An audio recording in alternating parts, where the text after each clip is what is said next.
महादेव। मेरा नाम है मोहन सिंह भंडारी और मैं हूँ देवभूमि उत्तराखंड के अल्मोड़ा ज़िले का।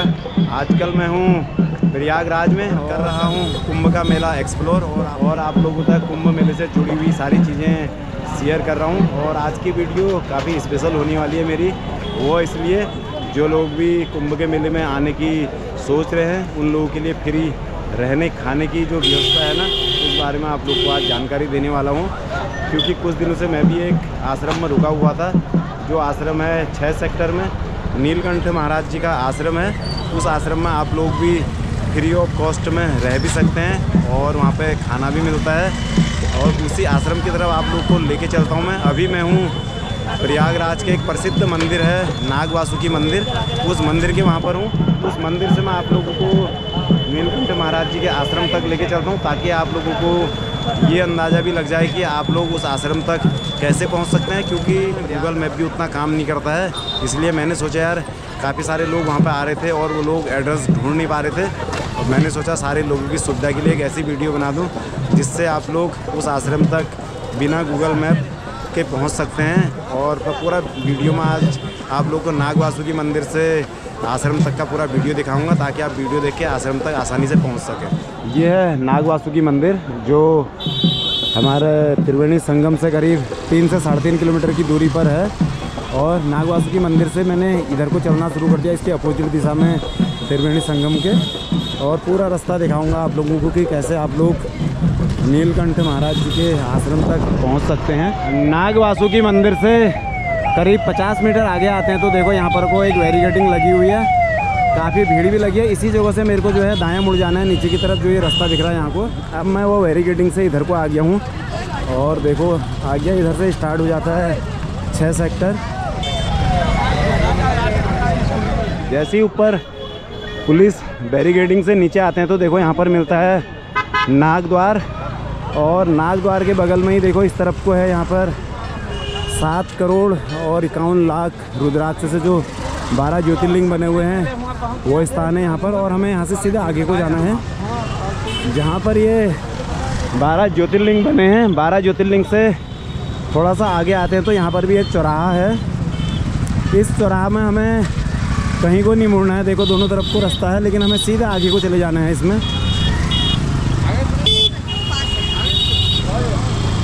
सीधे आगे की तरफ चल दिया मैं भी। आप लोगों को पूरा रास्ता दिखाता हूँ कि कैसे आप नीलकंठ महाराज जी के आश्रम तक पहुँच सकते हैं, जहाँ पर रुद्राक्ष के 12 ज्योतिर्लिंग बने हैं। वहाँ से करीब 200 से 250 मीटर आगे आने पर देखो यहाँ पर एक बोर्ड लगा हुआ है नाग वासुकी मार्ग।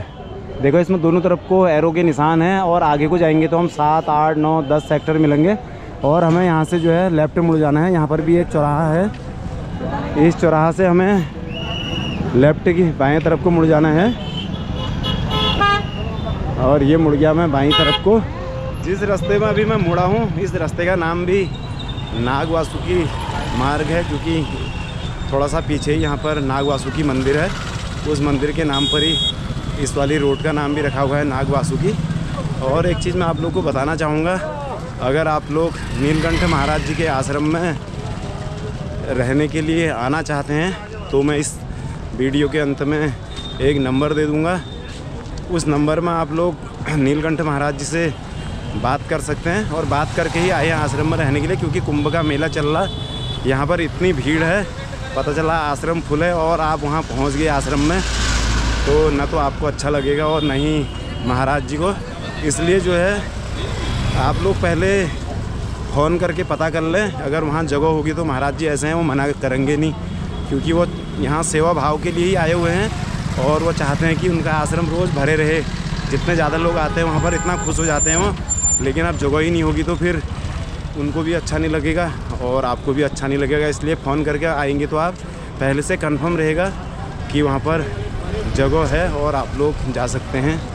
इसीलिए कह रहा हूँ फ़ोन करके आएँ तो बढ़िया रहेगा।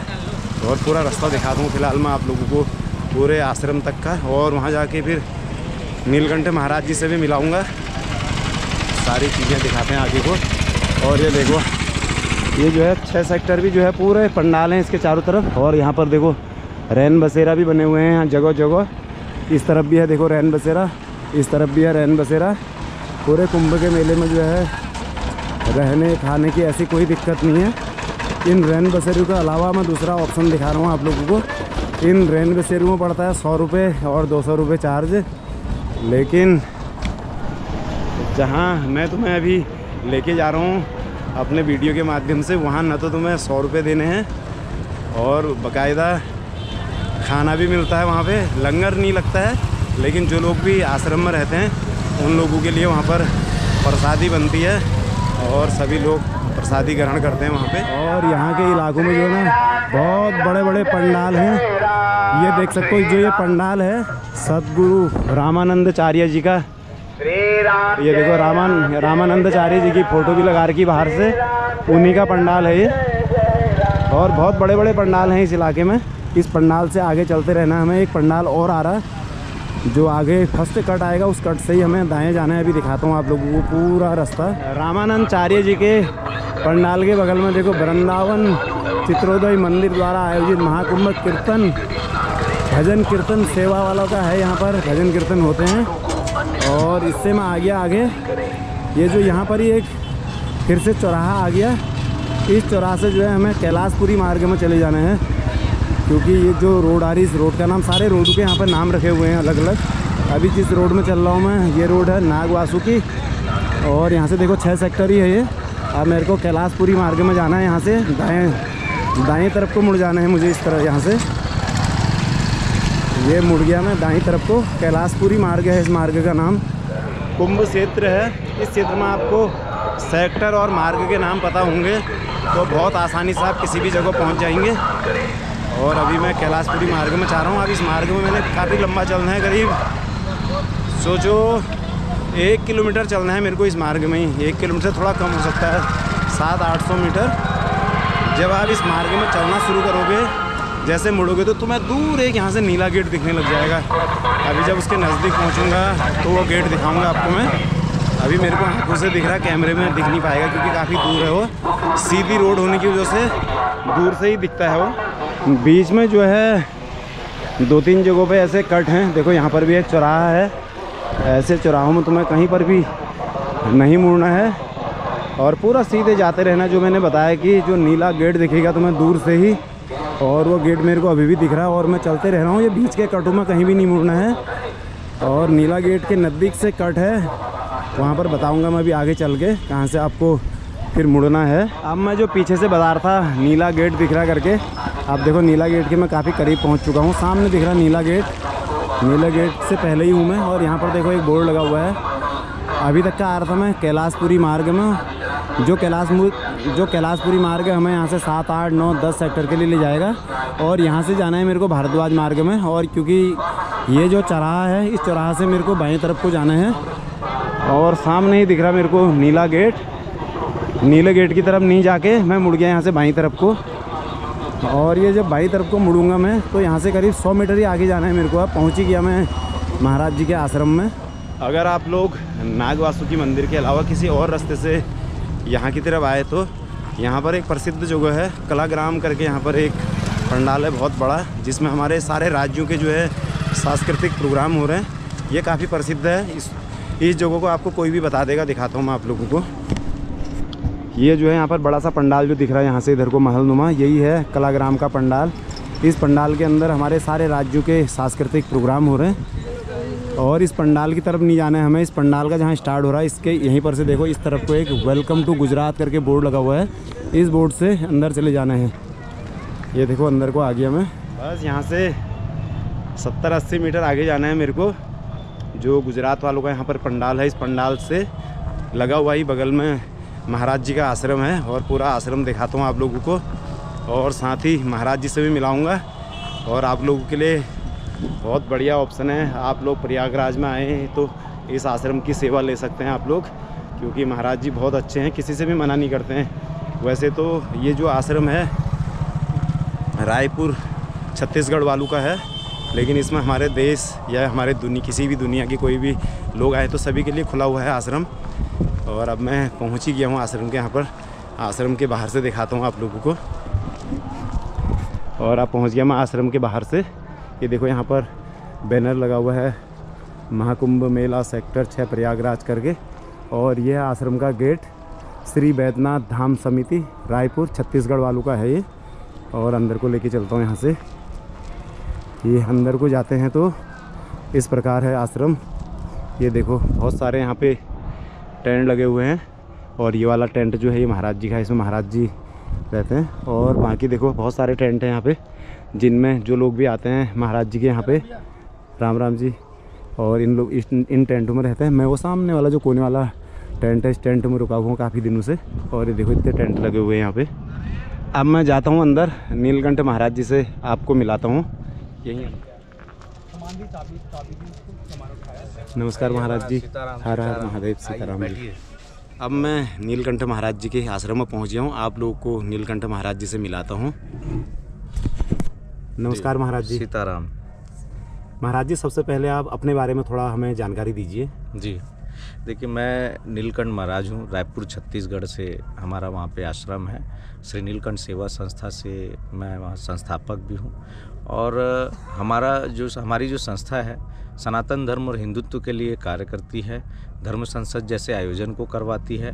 और अभी यहाँ पर हमारी पूरी टीम श्री नीलकंठ सेवा संस्था की टीम, बाबा बैजनाथ धाम समिति है, उसकी टीम पूरा यहाँ पे सेवा दे रही है। सभी श्रद्धालु जो भी आ रहे हैं, जिस प्रदेश से आ रहे हैं, जिस राज्य से आ रहे हैं, जिस क्षेत्र से आ रहे हैं, सबको हमारा प्रयास है कि हम अच्छे से सेवा दें यहाँ पर। और रुकने, भोजन प्रसादी सबकी हम व्यवस्था कर रहे हैं।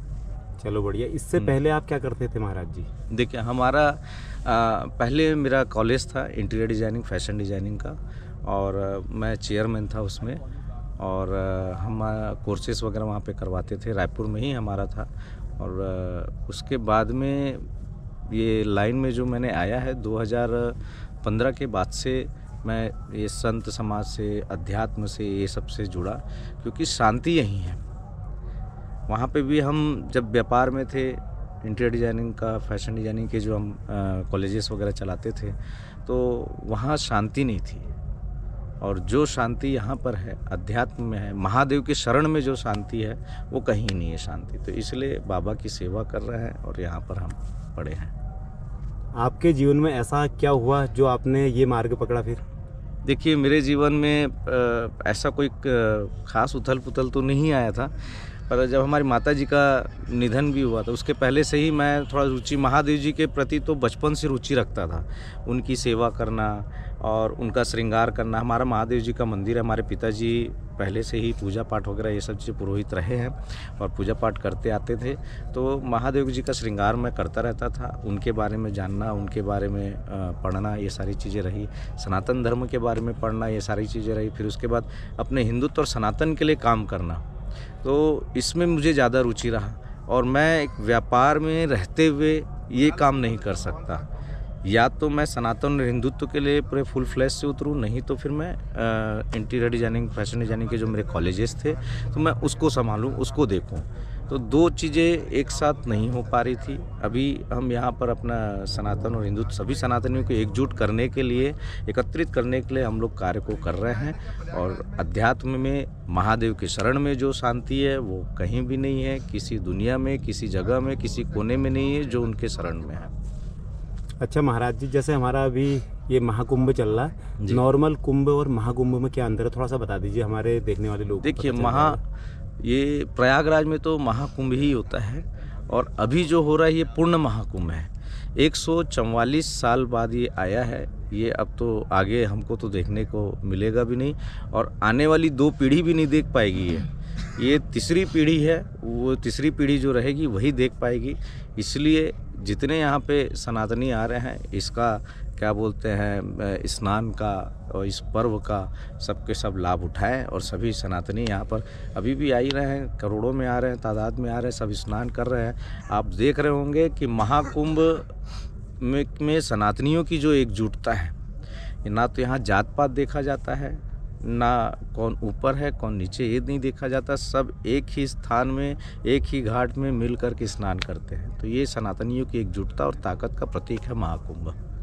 और महाराज जी, जैसे ना स्नान तो रोज ही करते हैं संगमों में, लेकिन जो अमृत स्नान है और नॉर्मल स्नान है, उसमें क्या अंतर है? देखिए, अमृत स्नान जो है, वैसे तो माना जाता है जितने जो साधु महात्मा और सन्यासी हैं उनके लिए रहता है कि ब्रह्म मुहूर्त में उनको पर्व में अमृत स्नान करने जाना है, चाहे वो अभी मौनी अमावस्या था, पंचमी का स्नान रहेगा, तो मुख्यतः उनके लिए ये माना जाता है। बाकी जो आम श्रद्धालु हैं, आम श्रद्धालु किसी भी समय कर सकते हैं, उनके लिए नहीं कि वो ब्रह्म मुहूर्त में या इसी समय में ही करें या संगम घाट में ही करें। वे इस जगह में आ गए, इस क्षेत्र में हैं, प्रयागराज के क्षेत्र में आकर के यदि गंगा घाट में भी स्नान करते तो वही पुण्य मिलेगा जो अमृत स्नान में भी क्या बोलते साधु महात्माओं को मिलेगा। तो वही पुण्य सभी श्रद्धालुओं को मिलेगा। और महीने भर का ये 1.5 महीने का जो अपना महाकुंभ है, और इस बीच में कभी भी स्नान करने कोई भी श्रद्धालु आ सकता है। ये जरूरी नहीं कि आपको पर्व के समय, अमृत स्नान के समय आप आए, उस समय स्नान करेंगे तो ही पुण्य मिलेगा, नहीं तो नहीं मिलने वाला। तो ऐसा कुछ नहीं है, पूरे 1 महीने में आप किसी भी समय आओ, 24 घंटे में किसी भी समय स्नान करो, पुण्य आपको मिलना ही है। चलो, अब लास्ट में आप पूरे सनातनियों को क्या संदेश देना चाहेंगे? मैं आपके माध्यम से सभी सनातनियों को ये संदेश देना चाहूँगा, जिस प्रकार से महाकुंभ में सभी सनातनियों को जन सैलाब देखने के लिए मिला, एकजुटता देखने को मिली, ऐसे हम हमेशा एक साथ एकजुटता के साथ में रहें और अपने हिंदुत्व और अपने सनातन धर्म के लिए, हिंदू राष्ट्र के लिए हम कार्य को करें। जय श्री महाकाल। धन्यवाद महाराज।